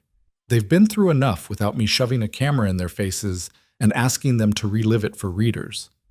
Marcus's expression softened. That's not what I'm asking. I'm asking you to tell their stories with dignity, to show that recovery is possible, to give hope to other victims who might be out there. Dylan rubbed his face, exhaustion settling into his bones. Let me think about it. Think fast. Every major outlet wants an exclusive with you. 60 Minutes called. So did Netflix, asking about documentary rights. This story has legs, Dylan, but only if we keep feeding it. It's not about the story anymore, Marcus. It's about the people. It's always been about the people. That's why you do this job. That's why you risked your life at that warehouse. Marcus pushed the whiskey glass closer. But you need to take care of yourself too. When's the last time you slept more than 4 hours? When's the last time you ate a real meal? Dylan couldn't remember. Go home, Marcus said. Rest. Eat. Process what happened. Then come back and we'll figure out the next steps together. But Dylan, he paused, his voice dropping. Be careful. You took down a major trafficking network, made some very bad people very angry. Vargas is dead, but his organization isn't. They're going to want revenge. The FBI said they dismantled the whole operation. They dismantled the local operation. But cartels don't work like that. They're hydras. Cut off one head, 2 more grow back. You need to watch your back. Dylan nodded and stood to leave. But as he reached the door, Marcus called out again. One more thing. There's someone waiting for you in conference room B. She insisted on seeing you personally. Who? She wouldn't give her name, just said you'd want to hear what she has to say. Dylan's hand went instinctively to his pocket, checking for his phone, his keys, making sure he had an exit strategy. After everything that had happened, trust was a luxury he couldn't afford. Conference room B was at the end of the hall, its frosted glass door closed. Dylan could see a silhouette inside, someone sitting at the table, waiting. He opened the door. Maria Cortez looked up at him with eyes that were clearer than they'd been in the warehouse, but still haunted. She'd gained a little weight, her hair was clean and pulled back, and she wore clothes that actually fit. But the trauma lived in the way she held herself, shoulders hunched, hands clasped tight in her lap, ready to run at any moment. Maria, Dylan said softly, closing the door behind him. What are you doing here? I needed to thank you, in person. Her voice was steadier than it had been, but still fragile. Elena told me what you did, how you spent months looking for us when no one else cared, how you risked everything to find us. I was just doing my job. No. She shook her head firmly. You did more than your job. You saw us as people, not stories. You didn't give up when everyone told you to. You saved my life, Mr. Cross. You saved all our lives. Dylan sat down across from her, the weight of her words pressing on his chest. How are you doing? Really? Maria's smile was small and sad. Some days are better than others. I have nightmares. Sometimes I can't leave my room. The therapist says it's PTSD, that it'll take time to heal. But I'm alive. I'm free. That's more than I had a week ago. What about the others? Have you been in touch with them? Some of them. We're all in different facilities, getting treatment. A few have been reunited with their families. Others, her voice caught, others don't have families to go back to, or their families don't want them back. There's a lot of shame around what happened to us. People think we chose this somehow. Dylan felt anger rising in his throat. You didn't choose anything. You were victims. I know that. You know that. But the world doesn't always see it that way. She pulled a folded piece of paper from her pocket and slid it across the table. That's why I wanted to give you this. It's signed by all 17 of us. Permission to tell our stories, the real stories, not just the rescue. Dylan unfolded the paper. It was exactly what she'd said. 17 signatures, 17 women giving him consent to document their experiences. Maria, I can't. Yes, you can, and you should. Because if our stories can help even one person recognize the signs of trafficking, if they can save even one girl from going through what we went through, then it's worth it. We want to be heard, Mr. Cross. We want people to know that we existed before this happened to us. That we had dreams and families and futures. That we're not just victims. We're survivors. Dylan looked at those 17 signatures, each one representing a life shattered and slowly being pieced back together. This was what Marcus had been asking for, the follow-up story. But it wasn't about exploitation. It was about bearing witness, about making sure these women weren't forgotten once the headlines faded. I'll do it right, Dylan promised. I'll tell your stories with the respect they deserve, and I won't publish anything without running it by you first. Maria stood, and Dylan did the same. She extended her hand, and when he shook it, her grip was stronger than he'd expected. Thank you, she said, for everything. After she left, Dylan sat alone in the conference room, staring at the paper in his hands. 17 names, 17 stories that deserved to be told. He thought about what Marcus had said, that this story had legs, that it could be bigger than anything he'd ever done. But more than that, he thought about what it meant, the responsibility that came with holding these women's trauma in his hands, the obligation to get it right. He pulled out his phone and started making calls.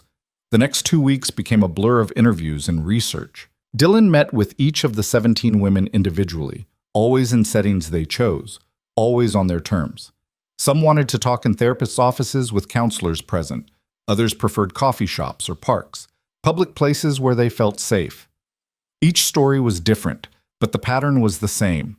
Promises of legitimate work, offers that seemed too good to be true, and then the trap closing. Some had been drugged, others threatened. All of them had been broken down systematically until they stopped fighting. Dylan recorded everything, took notes, documented the details that would make readers understand the mechanics of modern slavery. But he also captured the humanity.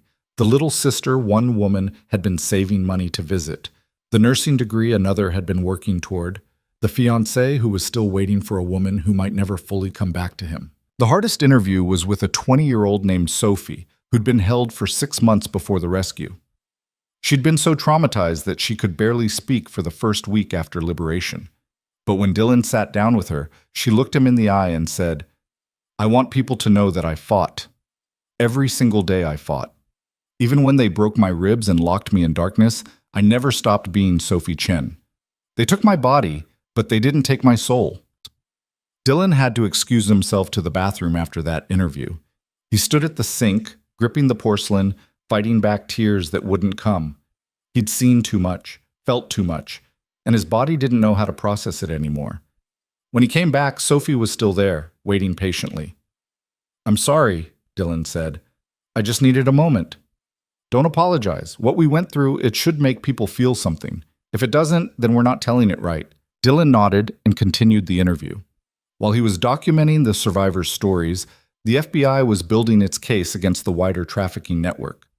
Agent Chen kept him updated, feeding him information that didn't compromise the investigation, but gave him the bigger picture. We've identified connections in 7 states, she told him over coffee one afternoon. Vargas was just one node in a massive operation. The women you helped rescue, they were being processed through Grayport on their way to locations all over the country. Vegas, Miami, New York. Wherever there was demand, they supplied. How many women total? We're not sure yet. Hundreds, possibly thousands over the past 5 years. Most of them are gone, sold, disappeared, dead.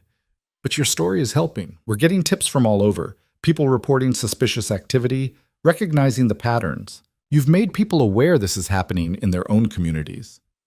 Has there been retaliation, like Marcus warned? Chen's expression darkened. There have been attempts. 3 journalists who covered the story have received threats. One had her car vandalized.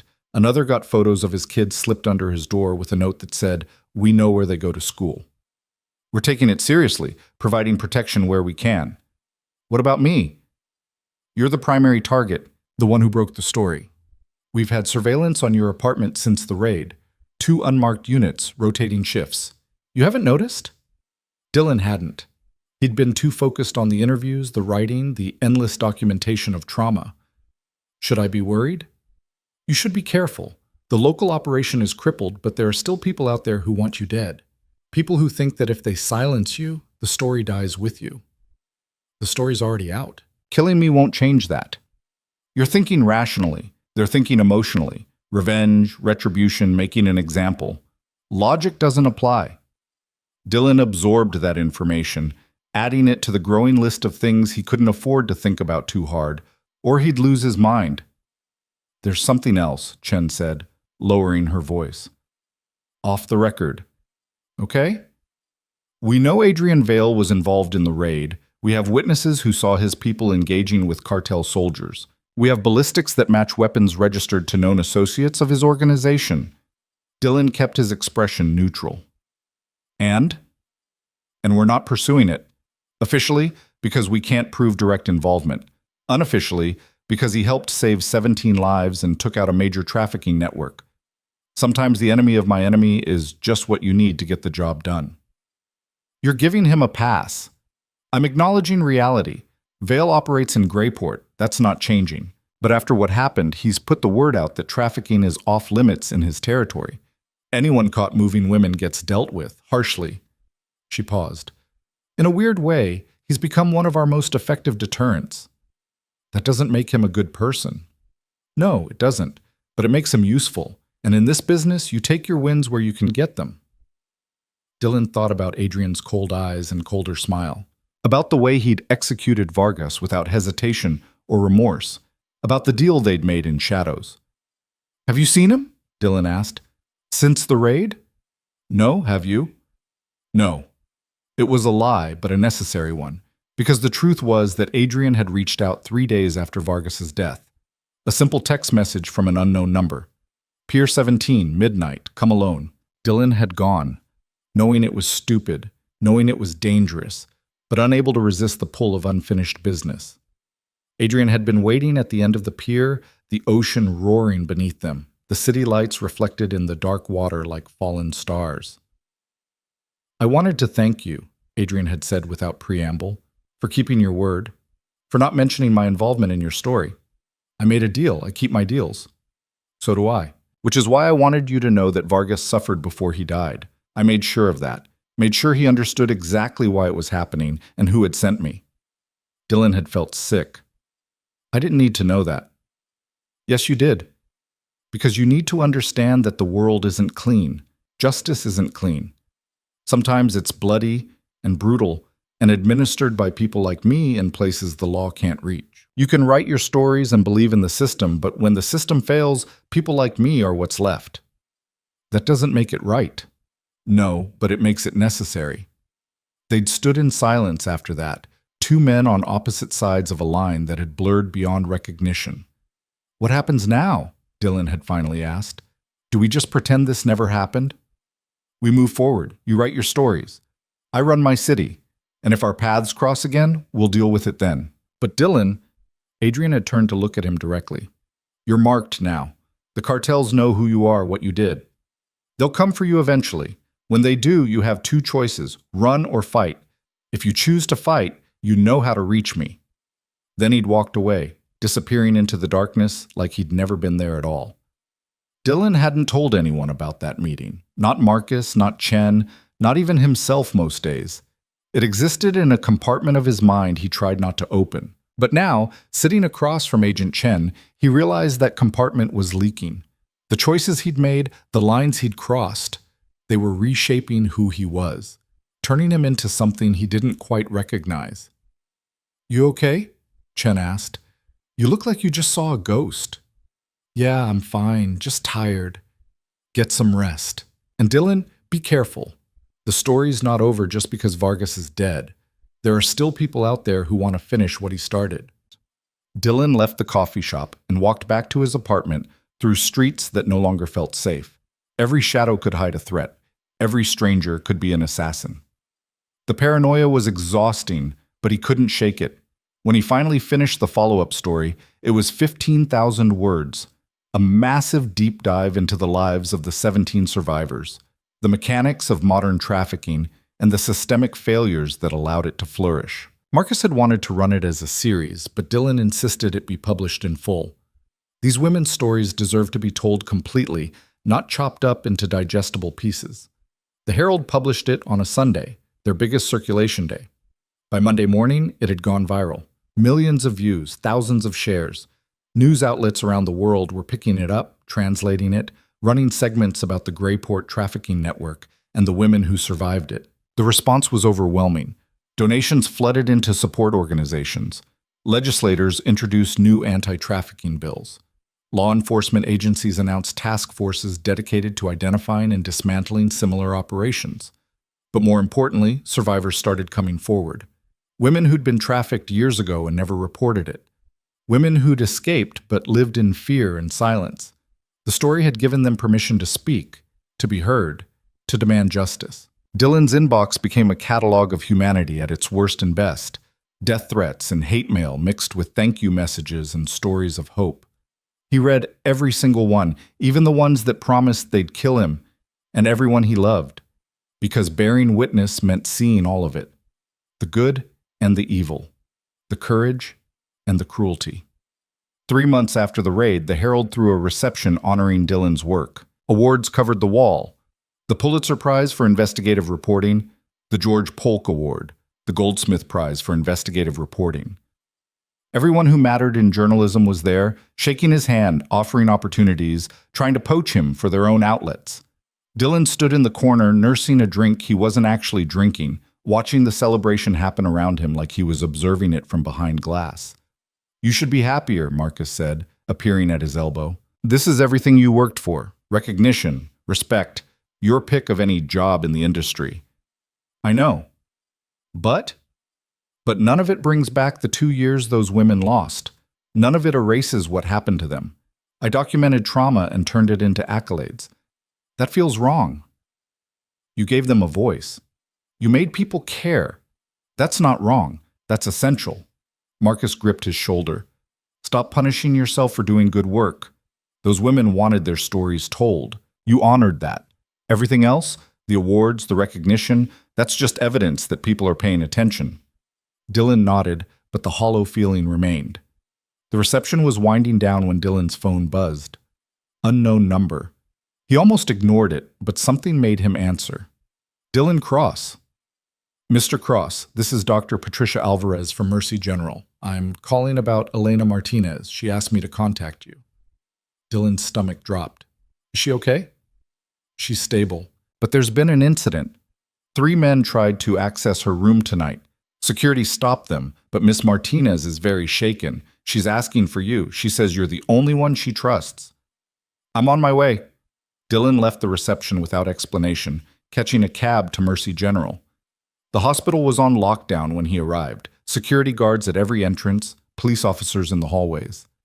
Dr. Alvarez met him at the nurses' station. She was in her 50s, gray hair pulled back, eyes sharp with intelligence and concern. "The men claimed to be family," she explained as she led Dylan to Elena's room. "But her file says she has no living relatives in the area. When security questioned them, they ran. We've increased protection on her room, but she's terrified. Refuses to let anyone in except medical staff and you." Elena's room was at the end of the hall, a police officer stationed outside. He checked Dylan's ID before letting him through. Elena was sitting up in bed, her arms wrapped around herself, eyes wide with fear. When she saw Dylan, something in her broke. She started crying, not the quiet tears of sorrow, but the desperate sobs of someone who'd been holding it together for too long. Dylan sat on the edge of the bed and let her cry against his shoulder, not saying anything, just being present. When the storm passed, she pulled back, wiping her eyes. "They found me. Even after everything, they found me." "Did you see who they were?" "No, but I know who sent them. Vargas's people. They want revenge." They want to silence everyone who testified, everyone who helped bring them down. You're safe here. The police are protecting you. For how long? A week? A month? Eventually they'll stop watching, and those men will come back. They always come back. Her hands were shaking. I can't live like this, Dylan. I can't spend the rest of my life looking over my shoulder, waiting for them to finish what they started. Dylan pulled out his phone and made a call he'd sworn he'd never make. Adrian answered on the second ring. I was wondering when you'd call. I need your help. What kind of help? The kind that keeps someone safe when the law can't. There was a pause. Then, who? Elena Martinez, the woman from the restaurant. Cartel soldiers tried to get to her tonight at the hospital. She needs protection. Where is she? Mercy General, room 412. I'll have someone there within the hour. But Dylan, this puts you deeper in my debt. You understand that? I understand. Good. Keep her safe until my people arrive, and tell her that from now on she's under my protection. Anyone who touches her answers to me.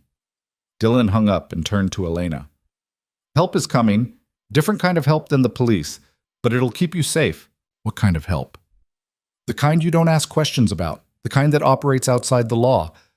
But Elena, I promise you, you'll be protected. These people won't let anyone hurt you. Elena searched his face, looking for reassurance, for certainty. Do you trust them? Dylan thought about Adrian's cold efficiency, his brutal effectiveness, the way he'd executed Vargas without hesitation. Yes, he said. I do. Within 40 minutes, 2 men arrived at the hospital. They were dressed in suits, professional and polite, but Dylan could see the weapons concealed under their jackets, the hardness in their eyes. These were Adrian's people, and they'd come to collect. Miss Martinez, one of them said respectfully, we're here to take you somewhere safe, a secure facility where you can recover without fear. Elena looked at Dylan. Will you come with me? I can't, but I'll check on you, I promise. She nodded, gathering her few belongings. As she was being escorted out, she turned back one last time. Thank you, she said, for not giving up on us. Then she was gone, disappearing into whatever shadow world Adrian operated in, where justice and criminality blurred into something Dylan was still learning to navigate. He stood in the empty hospital room, feeling the weight of another choice, another compromise, another step away from the person he used to be. His phone rang. Marcus. Where did you disappear to? Hospital. Elena Martinez was attacked. She's safe now, but Marcus, we need to talk. About everything. About the story. About what comes next. About the choices I've been making. Come to the office. I'll make coffee. We'll figure it out. Dylan took a cab back to the Herald. The building was empty at this hour, just the night security guard and the hum of machinery. Marcus was waiting in his office, true to his word, with fresh coffee and the exhausted expression of someone who'd seen too many reporters burn out. Talk to me, Marcus said. And Dylan did. He told him about Adrian's involvement in the raid, about the deal they'd made, about Vargas's execution and Elena's protection. He told him about the compromises and the moral calculations and the sick feeling in his gut that came from doing the wrong things for the right reasons. Marcus listened without interrupting, his face unreadable. When Dylan finished, his editor leaned back in his chair and sighed. You want me to tell you that you made the right choices? Marcus asked. I want you to tell me the truth. The truth is that journalism isn't about being pure. It's about getting the story and making it count. You did that. You exposed a trafficking network, saved 17 lives, and sparked a national conversation about modern slavery. The fact that you had to partner with a criminal to do it, that's unfortunate, but it's reality. So you're saying the ends justify the means? I'm saying that sometimes you have to make choices that don't fit neatly into ethical frameworks. You document those choices. You're transparent about them when you can be, and you live with the consequences. Marcus leaned forward. But Dylan, you need to understand something. The moment you stepped into Adrian Vale's world, you changed. You can't go back to being the idealistic reporter who believes the system always works. You've seen too much, done too much. So what do I do now? You decide who you want to be. The reporter who plays it safe and misses the big stories? Or the one who wades into the darkness and brings back the truth even when it costs him something. Dylan thought about Maria's signature on that consent form, about Sophie Chen's insistence that people feel something, about the 17 women who'd trusted him to tell their stories. "I want to be the one who makes a difference," he said quietly. "Then you already know what to do. Keep telling the stories that matter. Keep exposing the systems that fail. Keep bearing witness. But take care of yourself too. Because if you burn out, if you lose yourself in this darkness, then they win. The traffickers, the cartels, the people who profit from human suffering, they win." Dylan nodded, feeling something settle in his chest. Not peace exactly, but clarity, purpose. "There's one more thing," Marcus said, sliding a folder across the desk. "This came for you today. Job offer from the Times. Investigative team, unlimited resources, your choice of assignments. They want you, Dylan. The big leagues." Dylan opened the folder and scanned the letter. The salary was triple what he made at the Herald. The opportunities were everything he dreamed about when he first got into journalism. But all he could think about was Greyport. About the stories still buried in this gray, broken city. About the people who needed someone to see them, to hear them, to fight for them. "I'm staying," he said, closing the folder. "You're sure? This is the opportunity of a lifetime." "I'm sure. Greyport is my city. These are my people. If I leave now, I'm just another journalist chasing prestige. But if I stay, maybe I can actually change things."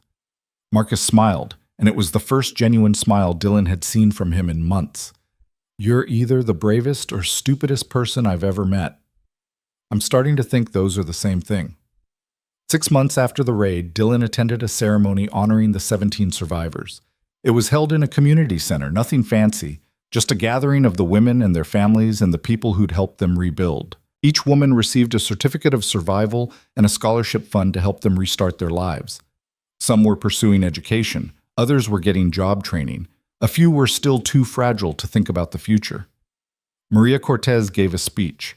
She stood at the podium in a simple dress, her hands shaking, her voice wavering but determined. 6 months ago, I thought my life was over," she said. "I thought I'd never see my family again, never feel safe again, never be anything more than what those men made me. But I was wrong. Because there are people in this world who fight for strangers, who see us as human beings, not statistics, who refuse to look away when it's easier to pretend we don't exist." She looked directly at Dylan. "Mr. Cross." "Dylan, you gave us our lives back. You gave us hope. And on behalf of all 17 of us, thank you. Thank you for seeing us. Thank you for not giving up. Thank you for bearing witness to our suffering and turning it into action." The room erupted in applause. Dylan felt tears on his face and didn't bother wiping them away. After the ceremony, the women formed a receiving line, each one thanking him personally. Some hugged him, others just shook his hand. But every single one of them looked him in the eye and made him understand that what he'd done mattered. Elena was the last. She'd gained weight, her face had color, her eyes were brighter. Whatever facility Adrian had placed her in, it was doing its job. "I'm going back to school," she told him. "Social work. I want to help other survivors, people like me who got caught in the system." "That's amazing, Elena. It's because of you, because you showed me that one person can make a difference. That you don't have to accept the world as it is. You can fight to make it better." She hugged him tightly, and Dylan held on, feeling the weight of everything they'd been through together. When she pulled back, she whispered, "I know who's been protecting me. I know what you did to keep me safe, and I know what it cost you. Thank you for being willing to cross that line." Then she walked away, leaving Dylan standing alone in the community center, surrounded by the evidence that sometimes crossing lines was exactly what justice required. The months turned into a year. Dylan continued reporting, continued exposing corruption and exploitation, continued bearing witness to Greyport's darkness. His reputation grew. Other journalists sought his advice. Victims reached out to him directly, trusting him to tell their stories. But he also learned to live with the choices he'd made, the compromises, the deals with devils, the knowledge that he existed in a gray space between the law and the shadows. Adrian stayed in the background, a presence Dylan felt more than saw. Occasionally they'd exchange messages, brief updates, warnings about threats, information about trafficking networks still operating in the region. They weren't friends, weren't allies in any traditional sense, but they'd formed a connection built on mutual respect and shared purpose. And sometimes, late at night when Dylan couldn't sleep, he'd stand at his apartment window looking out at the city and wonder if he'd become the thing he'd set out to expose. Someone who operated outside the rules, who made their own justice, who believed the ends justified the means. But then he'd think about Maria and Elena and the other 15 women whose lives had been saved. And he'd remember that journalism wasn't about staying clean. It was about making a difference, even when the cost was high. 2 years after the raid, Dylan received a wedding invitation. Maria Cortez was getting married, a small ceremony, family and close friends only. She wanted him there. He went, of course. Watched her walk down the aisle in a white dress, smiling like the trauma hadn't won, like she'd reclaimed her right to joy and love and a future.